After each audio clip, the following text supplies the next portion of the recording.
Hey, Southern Nevada, let's talk about your tap water.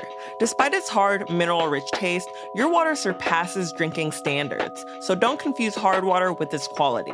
Sourced from the Rocky Mountains, your water is analyzed more than 328,000 times a year and treated and monitored 24/7 by a team of technical experts. Learn more about the testing of your water at snwa.com.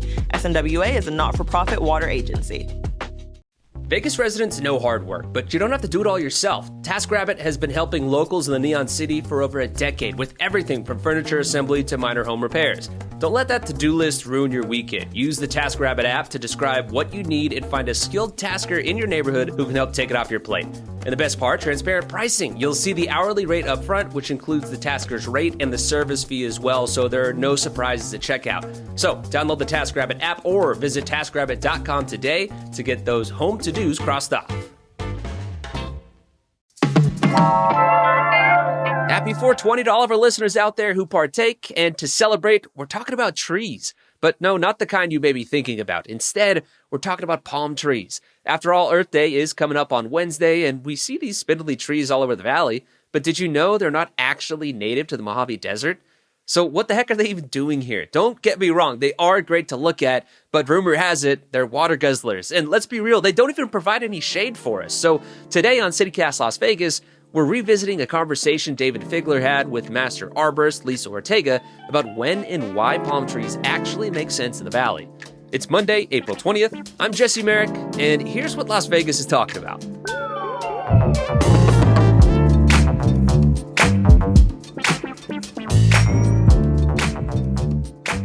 Lisa, can you give us a quick overview of the kinds of palms that we can find here in Las Vegas?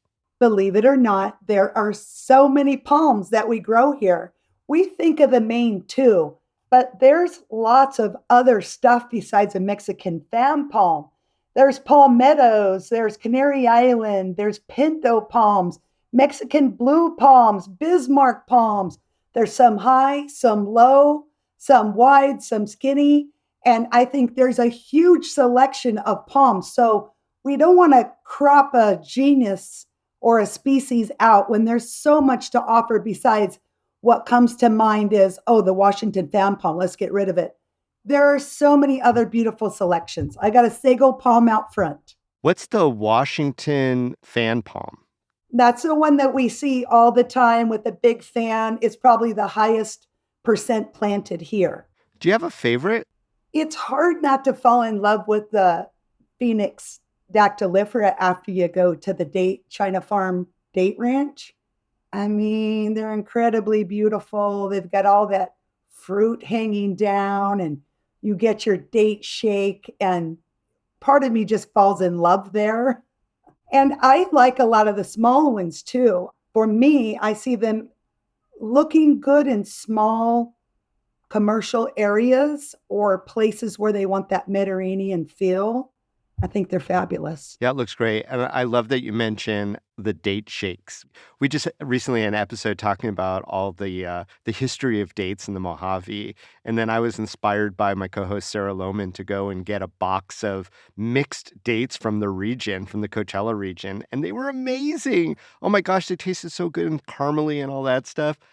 The one thing though, Lisa, that I have heard a lot of Las Vegans say over the years, and I've been here my whole life, is that palm trees are bad for our city because they drink too much of our precious, precious water. So what about the water issue? Are they guzzlers or is that overstated? I don't know. I think it depends on the species. Sometimes I think the big feather-looking palms, I think those take more water than your average fan palm.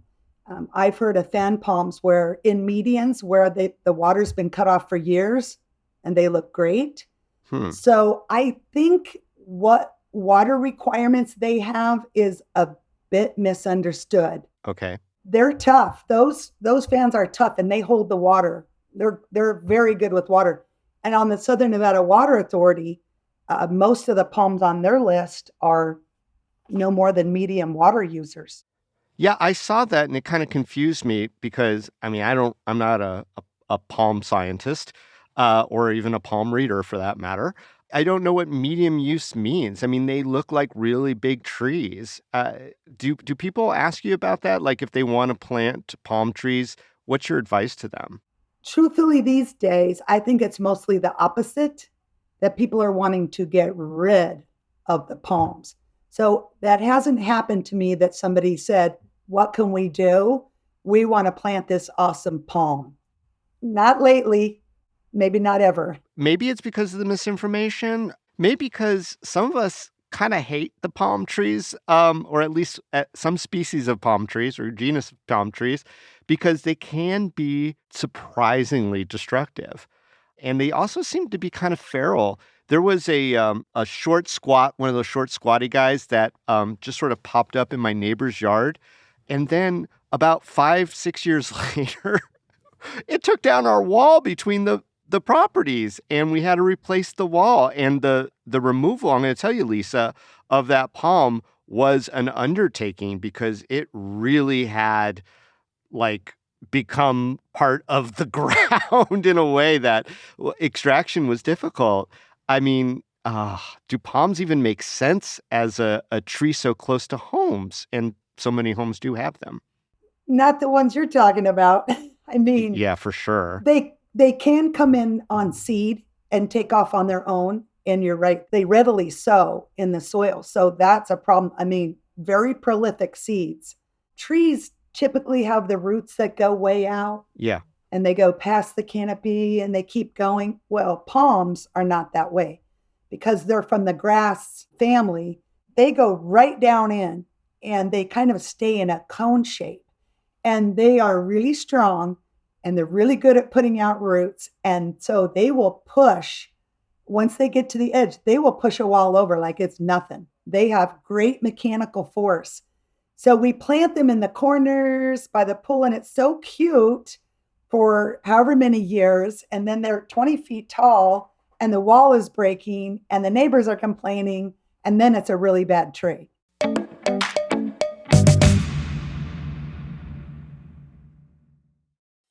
Zenleaf Las Vegas is celebrating more than just 420. This year marks a major milestone, and Zenleaf Las Vegas is celebrating 10 years in the community with their All In at 10 anniversary event, running May 21st through May 30th. If you're waiting for the right time to come in and check out Zenleaf, this is it, guys, because over 10 days, they'll be featuring daily deals, in-store activations, and partnerships with 10 local organizations, with a portion of the proceeds supporting their impact right here in Las Vegas. It's their way of giving back to the community that supported them for the past decade. Now, whether you're stopping in for the deals, the experience, or just to see what's new, they're here to make it easy, convenient, and worth your time. And get this, if you're really in a hurry, make sure you check out their location off of Flamingo and Fort Apache, which has you covered with a drive-through pickup. How about that? Come find your Zen this 420. Learn more at zenleafdispensaries.com. This year, TEDx Las Vegas 2026 is exploring the theme of past, present, possible, looking at where we've been, where we are, and what's next. The 2-day immersive experience includes tours, panels, experiences, and of course, main stage talks with 19 speakers and performers. Located in beautiful downtown Las Vegas at the AC Hotel and Element Symphony Park, this year's speakers include leaders across art, science, business, and culture as well, giving us not just talks, but ideas designed to shift your perspective. These talks are designed as a fully immersive experience that goes beyond the stage, including art, community activations, and curated programming throughout the footprint. This event is coming soon, and tickets are limited, so use the code JOINUS, that's JOINUS, for $25 off. TEDx Las Vegas 2026, past, present, possible, May 2nd and May 3rd in downtown Las Vegas. Get your tickets now at TEDxLasVegas.org. Something that you said struck me there, and I've heard this before, that it's almost a misnomer to call a lot of palm trees because they're really a grass. Can you maybe expand on that a little bit more? Why do we call them trees if they're a grass? Or what is unique about them being a grass that we should be aware of? Well, the thing about it is that it's got different roots. And then much like a grass, it just grows up as one stalk with the growing node at the top. So it's growing from the top up all the time. Oh, But we have to call them trees. I mean, we use them as trees in the landscape. So, of course, they're going to get that. It's a tree. let's just agree then that palms aren't maybe as bad water guzzlers as their reputation suggests. Um, where do palms make sense as landscaping trees here in Las Vegas? They have this fibrous root. And because of the way that it's like a cone shape is structured, they're really good in smaller soil volumes where, you're wanting a 30-foot canopy tree in a parking lot. Well, how much root space are you giving them? Is that even possible? Yeah. Not to say that they belong in parking lots, but they're found to be very iconic here. And so there are those spaces where they're used like medians, where we couldn't have a big tree, where folks want to see the views when they're driving, like the Strip. They want to see the glitter and every sign and what's where and how fabulous it is. And that might be a great place for palms. I also heard, I guess this is true, that developers use them. So visually, you know where to turn into a strip mall because there's Oh, palms on either side of the driveway. yeah. It's true. I see it all the time. I've never noticed, and I've never turned at the palm tree. Nature's signpost. I'll tell you, trees are really tough for businesses when they impede the signage. That's one thing that I really like about palms is you just have that vision below them, and the head is rather small, for the height, that if you had a 40-foot tree, you wouldn't see anything behind it, because even though there's a detached sidewalk, we still drive. And so if you don't know there's an ice cream shop there, if there's never any indication that it's there and they don't get business. I've seen businesses fail on Boulder Highway. I saw it on Blue Diamond Highway, St. Rose, kind of the same things. We got these big trees. We have to top them down, which decreases their life, or they get chopped down at night. I've seen that too, where Ooh. they're just suddenly gone. City trees just disappear. And there's this beautiful sign that's now showing, and I won't say who, but you're like, oh, you say, who did it? They're like, oh, we don't know anything about that. Yes. Those the youths today and their animosity towards trees. And isn't that the paradox that you deal with all the time, Lisa, is that we want more trees in the valley, we want more shade, we want more coverage, and yet we have to be very careful where we put them. It's true. I mean, if we really want lots of trees, we have to start changing how we do our signage. And Oregon does it, and Washington does it, and you never see the buildings, but the signage is super close to the street. It's monument, but up close, and you know what's there, and you don't have to see the building because the signage gives you the clues, and we're just not there yet. Yeah. Well, I mean, when it comes to, city planning for car culture, there are a lot of challenges. And that's what I'm wondering about too, is like, our palm trees, and let's just say that they're medium water users, are they the best solve in these situations because of all the things that you're talking about here? Or should we be trying to go low water entirely, but make better design choices so those trees don't get in the way? What's the solve here? Should we be phasing out palms in lieu of something else? I think I talked to a few of the cities before this, and just not speaking for them, but just trying to get a feel for how they're feeling about the palm tree. Yeah. And they were mostly at consensus in that when it comes to their properties, their parks, they're not planting palm trees anymore. And if one dies, other than iconic, like the Strip kind of thing, but other than that, if say it's an entrance to a park and a palm dies, it will be replaced with something else. I like the way Henderson said it, actually. I said, well, what do you have against the palm anyway? And she said, look, we're in the middle of Urban Heat Island, and we want the biggest shade bang for our buck. And that's why they're limiting them. That's a great idea. I get that environmental trade-off that a regular tree can give so much more.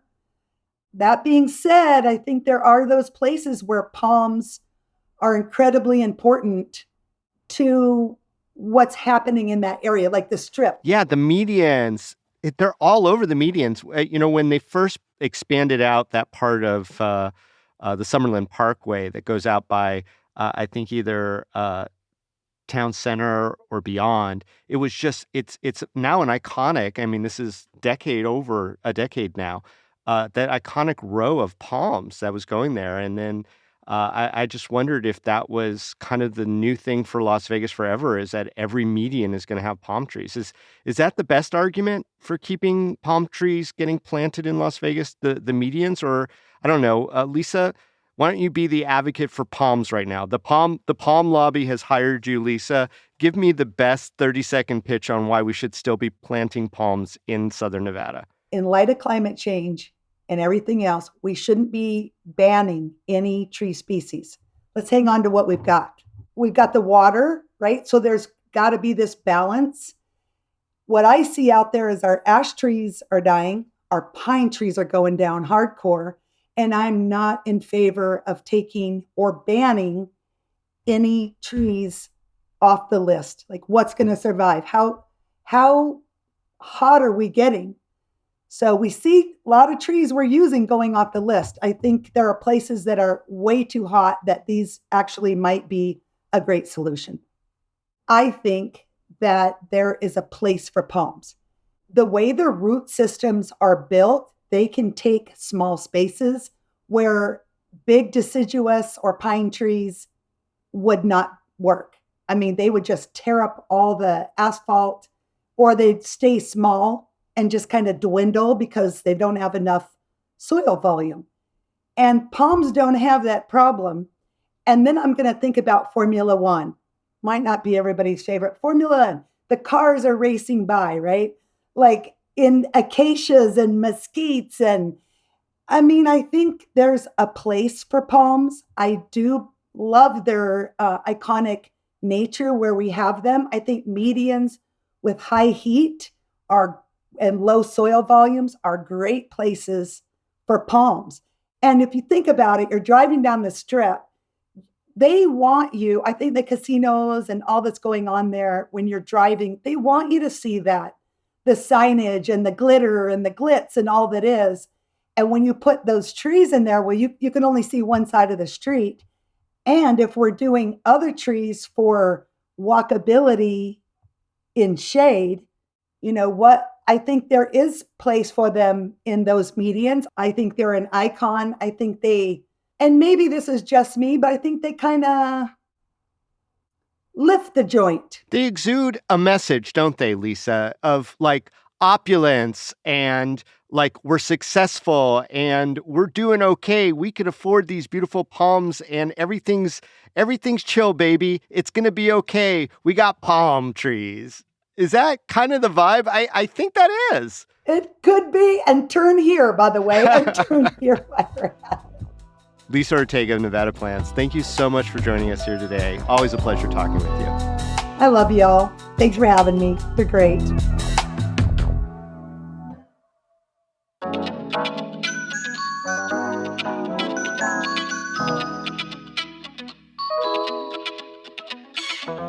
That's all for today here on CityCast Las Vegas. If you enjoyed the show, why not tell a friend? Rate the show, leave us a review, and subscribe to our free morning newsletter. And don't forget, you can support this show and get great perks by becoming a CityCast Las Vegas neighbor at membership.citycast.fm. We'll be back tomorrow morning with more news from around the city. Until then, take care.